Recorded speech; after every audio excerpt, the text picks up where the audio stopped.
Isa na namang transmission tower ng National Grid Corporation of the Philippines ang pinasabugan sa Lanao del Sur.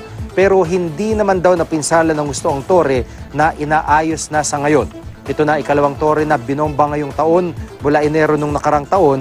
Halos 20 na ang pinasabog na tore ng NGCP.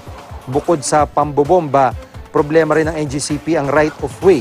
Ang ilang may-ari raw ng mga lupain ayaw papasukin ng NGCP para maayos ang ilang binombang transmission tower. Hindi pa raw kasi sila nababayaran sa kanilang lupa ng Transco. Dahil dito nangangamba si Cagayan de Oro Representative Rufus Rodriguez sa posibilidad ng failure of election sa Mindanao. 5 transmission tower ang apektado o transmission line ang apektado dahil sa pambobomba. 260 megawatts ang total capacity ng dalawang planta. Tiniyak naman ni Communication Secretary Sonny Coloma Jr. na sapat ang power supply pagsapit ng eleksyon.